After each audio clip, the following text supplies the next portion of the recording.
मैं सिर्फ कोशिश करता हूँ कि कुछ ना कुछ आगे लेके बढ़ते रहें जो देश के हित में हो। वही एक जुनून सवार है और उम्मीद करता हूँ आखिरी दिनों तक भी, जब तक आंखें बंद ना हो, ये जुनून सवार रहे।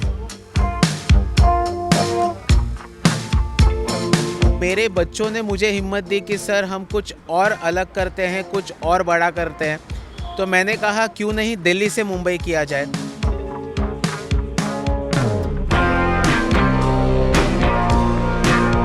अपने आप में एक योद्धा का स्वरूप ले चुके हैं, क्योंकि इतना बड़ा चैलेंज लेना, साइकिल के ऊपर 200 किलोमीटर चलाना, ये खाने की बात नहीं है, बहुत डिफिकल्ट होता है। नमस्कार, मैं हूं नरेश वत्स। कहते हैं खूबसूरत तो हर कोई होता है, लेकिन निखरता वही है जिस पे रंगे महबूब चढ़ा हो।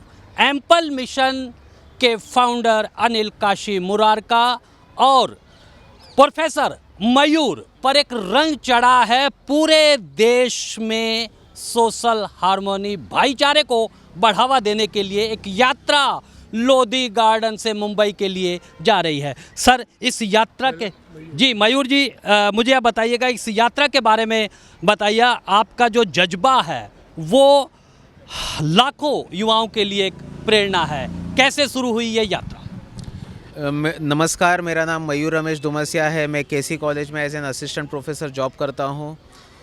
HSNC यूनिवर्सिटी मुंबई में मैं as a fit Bharat club का एक कोऑर्डिनेटर हूँ।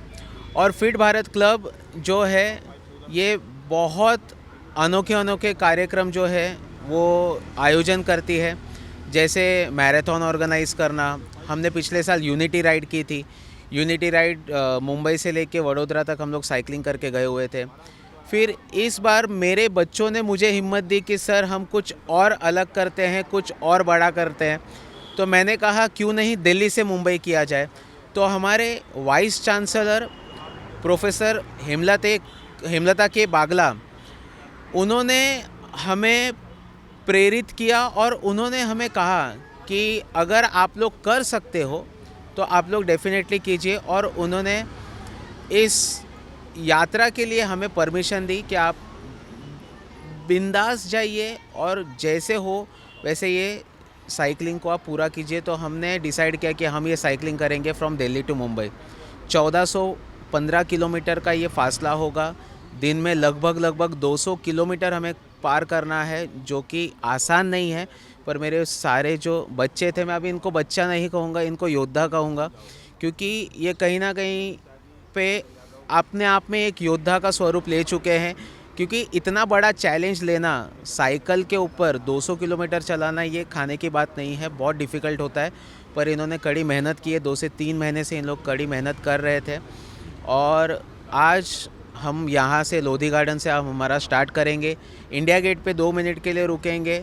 वहाँ पे जैसे रुकेंगे उसके बाद हमारी यात्रा स्टार्ट हो जाएगी। अब ये सिर्फ साइकिलिंग नहीं है, ये एक बहुत बड़ा हम मैसेज लेके जा रहे हैं। पहला तो है फिट भारत का मैसेज है। दूसरा है मैसेज कि हम पर्यावरण के लिए काम कर रहे हैं। हम पूरे रास्ते में 1,500 सीड बॉल्स फेंकते हुए जा रहे हैं, जो हमें पर्याप्त की है हरियाली फाउंडेशन ने। और उस सीड बॉल का काम ये होगा कि जब कभी भी उसे पानी लगेगा, बारिश मिलेगा, तो वो झाड़ का स्वरूप लेगा। साथ ही साथ हम ट्राइबल एजुकेशन के ऊपर काम कर रहे हैं कि हमें एन रूट जितने भी ट्राइब कम्युनिटी मिलेगी, हम उनसे बात करेंगे, हम उन्हें प्रोत्साहित करेंगे कि आप आइए और हमारे यहाँ पे आके आप अपना एजुकेशन प्राप्त कीजिए। हमारे तरफ से जितना स्कॉलरशिप बन सकेगा हमारी यूनिवर्सिटी के तरफ से, वो उन्हें दिया जाएगा। और उसी माध्यम से हम एजुकेशन भी प्रमोट कर रहे हैं। मतलब फ़िटनेस तो है ही, एजुकेशन भी है। और एनवायरनमेंट, सबसे बड़ा जो मुद्दा था वो एनवायरनमेंट का था, जो हम लोग प्रमोट कर रहे हैं। और मैं बहुत ज़्यादा थैंकफुल हूँ दिल्ली पुलिस का, एम्पल मिशन का, हम और हमारे वाइस चांसलर प्रोफेसर हेमलता के बागला जी का, जिन्होंने हमें इतना बड़ा प्लेटफॉर्म दिया है। और पूरे जितने भी लोग इसके साथ जुड़े हुए हैं, हम उन सभी लोगों को मैं थैंक्स कहना चाहूँगा। और स्पेशल थैंक्स नरेश सर आपको भी, क्योंकि आपने जो सपोर्ट दिया है यहाँ पे वो बहुत ज़्यादा था। Thank you so much. जीने का जज्बा हो और वो दूसरों के लिए प्रेरणा बन जाए, इसकी जीती जागती मिसाल यहाँ पर है। डॉक्टर साहब, मैं आपसे जानना चाहता हूँ कि जितना सामाजिक कार्यों में और ये जो पर्यावरण की रक्षा करने की बात आज पूरा विश्व भारत की तरफ देख रहा है, आप एक जन जागरण के लिए निकले हैं, आप अपनी यात्रा के बारे में थोड़ा बताएं। नरेश भाई, मैं एक बिल्कुल साधारण आदमी हूँ।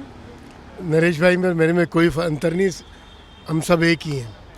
जज्बा इन नौजवानों का है जो एक प्रेरणा देता है हमें कुछ करने के लिए। आपने कहा ये आदमी कुछ कर रहा है, मैं कुछ नहीं कर रहा। मैं सिर्फ कोशिश करता हूँ कि कुछ ना कुछ आगे लेके बढ़ते रहें जो देश के हित में हो। वही एक जुनून सवार है और उम्मीद करता हूँ आखिरी दिनों तक भी, जब तक आंखें बंद ना हो, ये जुनून सवार रहे। बिल्कुल सही कहा, और कहा भी कहा है कि मिटा दे अपनी हस्ती को अगर कुछ मर्तबा चाहे दाना खाक।